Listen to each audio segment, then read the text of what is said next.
Det är Rogério Andrade Barbosa som är en brasiliansk författare som har varit i FN som volontär och i flera länder i Afrika.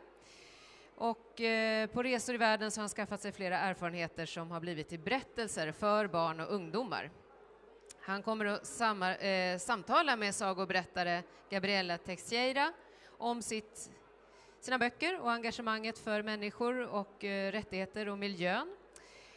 Vi har också, ska vi se hur många medverkande vi har här. Ni får fylla på. This program will be in English. Does it work with the technique? Almost.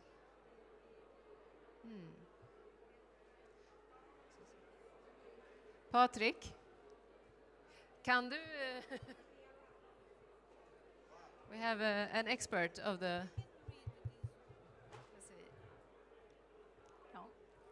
It's working. Okay, I leave you to it. A warm applause. Welcome.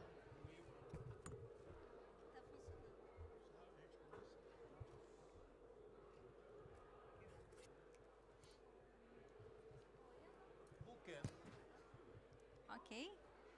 Hello, everyone. Welcome. It's very nice to be here. My name is Gabriella. I hope you are doing well. And today it's a pleasure to talk with Rogério Andrade Barbosa. He's a writer, Brazilian writer, and he writes children's books. And I have read a lot of his books, and they are beautiful. And they talk more about African culture and the tradition, and some of them about environment. So, welcome. I would like to thank you first, Brazilian Embassy and all the organization here in this beautiful book fair. And I hope you enjoy the conversation. So. Tack så mycket. Good. So, Rogério has been traveling around the world and collecting stories. Yes. Yes. And I would like you to start telling us about your story. Well, before the writer comes the reader. Since I was a boy, I loved to read. So I always tell the children during my conference that if you want to be a writer, first you must be a reader, yes? And I enjoy books about travels around the world, like the famous Jules Verne book, 80 days around the world.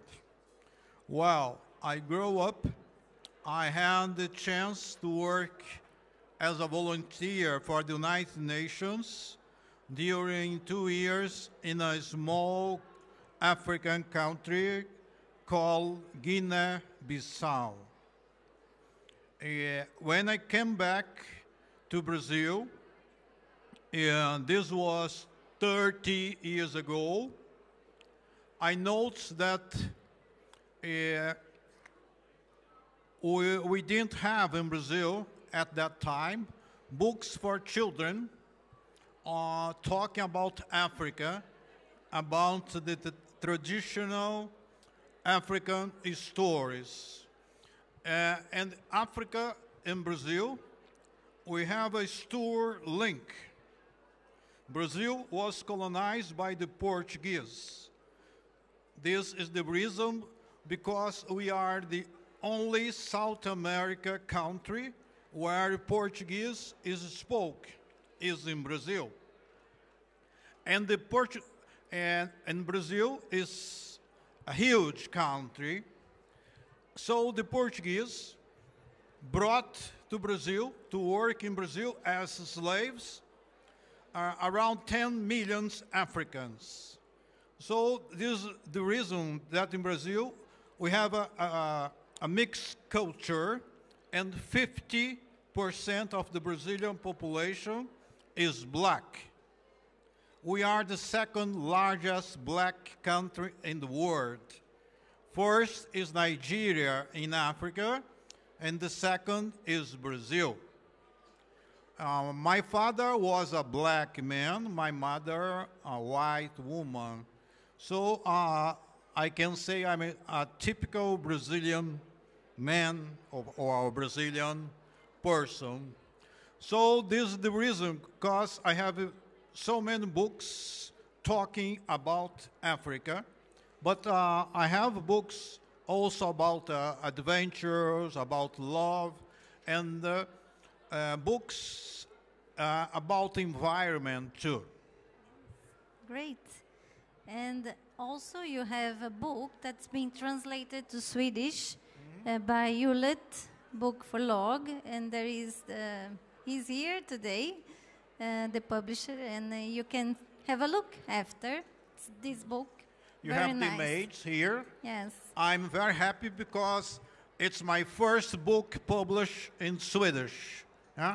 I have some books translated in German, English, Spanish, but this is my first book published in Swedish. So I'm very happy with this book. Can I talk a little bit about the book? The book? Yes, maybe. You have time? Yes, a little bit, yes. And, okay. Just a little bit. It's this story is in Angola, and a boy writes a letter to his father that is in the hospital. He's sick, and the boy tells to his father a traditional legend that's called Fåglarnas här. So, to encourage his father to get better, etc., etc. It's a very nice book. I love it very much, and I hope you love it too. It's lovely. But I would like to come back to environment, and some of your books, they talk about the environment. And one question I would like to ask is, what's the importance of children's literature today when discussing with children about living in a sustainable environment? Do you think it's important to discuss with children through literature? Of course. And books, I think, is one of the best ways to talk to children and the young readers about environments. I have books about the sea turtles that are in danger, yes. I have one book too about the gorillas in Africa. They are so few. I have a book too about a big river in Brazil. This river is so dirty, it's so difficult to clean it. So I wrote a book about it. So I think this discussion about environment is very important. And now, here in Sweden, you have a young teenager, yes? What's her name? Greta. Greta. Greta. Hon heter Greta, eller hur? Ja. Hennes namn är Greta. So, and I think she's the best one to talk about environment at these moments. These are some books. SOS Tartarugas Marinhas means sea turtles in dangers. There's another one, IDT Tietê. Tietê is the name of a big river in Brazil. This river has a lot of problems with pollution. In the land of gorillas, about the last gorillas in Africa. O amigo de Darwin, Darwin's friend. It's about one voyage that Darwin, the famous scientist, made around the world, and during this travel, he stopped in Brazil. So I wrote about it too. about the pygmies, the small people who lives in a forest in Africa, and they are the environment protectors, as they are called. I've read. You read it? The last one. It was very nice. It's very rich. The vocabulary is very good, actually, because we can learn a lot through his books. So I think it's very, very nice. So I love to write of course, to children and the young readers, because they are very critical ones. Yeah? So I love my job. Good. But what is the importance of this subject, environment, for you nowadays? Because it's... It has been always important. Yeah? As a human being, yes, and especially as a writer. Yeah? So I like to write about this subject too, because it's really very important to the world. So I will come back to African culture. Back in 2003, in Brazil, the subject Afro-Brazilian history and culture became officially part of the education curriculum as an obligatory discipline at schools. So your books address this subject very well. And I would like to ask you about what really changed in Brazil after this situation, because I'm thinking if the writers started really to write about Afro-Brazilian roots in a more open way and aside the stereotypes. So I wonder what's happened. What happened after this? Well, as you can see, I have a lot of books about Africa from different parts of Africa, not only about traditional tales, but about other subjects. This is my main research. I have been traveling around several African countries, collecting stories, and it's very important to have in Brazil a law that says that all children in Brazilian schools now, they must learn Africa history.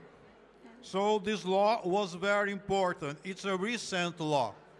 It's maybe 17 years. It has only 17 years. It's very important in Brazil. As I told you, 50% of Brazilian people are black. Okay, good. Do you... Actually, I want to know if why it's so important. Have you been in Africa, in some countries in Africa? Can you tell us a little bit about it? Yes, I love Africa. Yes, I love Africa since I work there. Yes, my love for Africa started there when I worked there. And I have been traveling extensively around. I have been maybe in 25 African countries, just collecting stories with children. I like to collect stories with children because they are really very good storytellers. They are not shy. Yes, and you also is a storyteller. Yes, yes. I like to tell stories too. Good, good. But do you have any experience from these visits and when you were collecting this story that you want to share with us? I can say that they are very good storytellers. It's incredible, because to tell stories in Africa, it's traditional. It's very, very old traditional.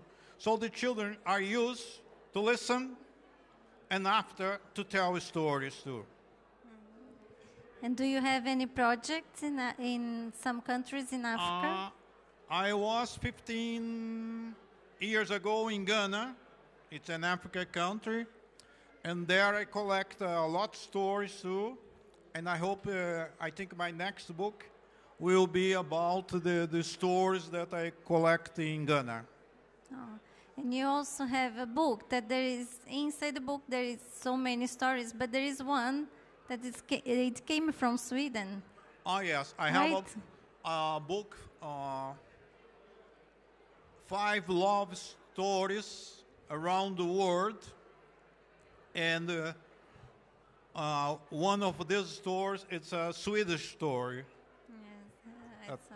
And the illustration. And the illustrator was a Swedish woman. No, really nice. So you have a special relationship with Yes. Swedish. Good. Anyone that wants to ask a question? No? In your travels to Africa, did you recognize anything that you could see in Brazil, in the African culture? It's very similar. Yes, It's very similar. In which way?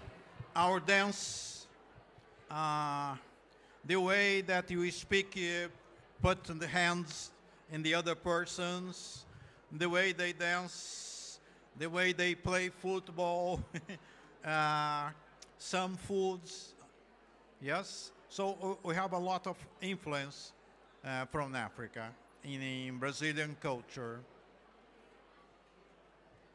Do you use these influences when you write to the Brazilian readers? Do you have any kind of book that you can show to the Brazilian audience that we have these African roots in Brazil? Let me see here.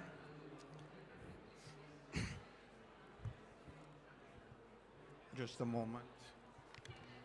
I'm going just to point the books. This book here, it's called In Angola. In Angola, tem no Brasil também. In English, you say, there is in Angola and there is in Brazil too. This book, 2 children, they write letters, and by the letters, they start to learn how Brazil and Africa cultures have so many things similar. So I think this is a book that tells about this situation. Anyone? No? More questions? Yes.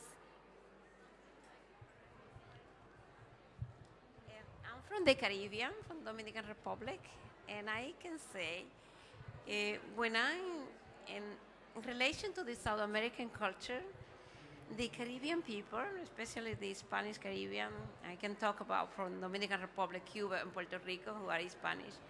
We share also a legacy of African culture. And I can see from outside how much similarity we have with the Brazilian culture. It's for the mix of these 2 cultures. In your case, the Portuguese, in our case, the Spanish and the African. So our music is similar. The happiness, the way how the people behave is very similar too. In essence, the African Where are you from? Dominican Republic. From? Dominican Republic, from Santo Domingo. Dominican Republic. Yes. I have been there once in São Domingos, a very beautiful country. Yes, yeah, I love it. I love São Domingos. I was in a book fair, and of course, you have a lot of things in common with Africa too. Your dance, yes? Oh. So in Brazil, it's the same. But we would like to thank you all. I hope you enjoyed the conversation. Thank you for coming to Sweden. Yes. And thank you, everybody. Yes, and my book is here in Eulet Publishers, yes. Foglarnas Hair. Tack så mycket.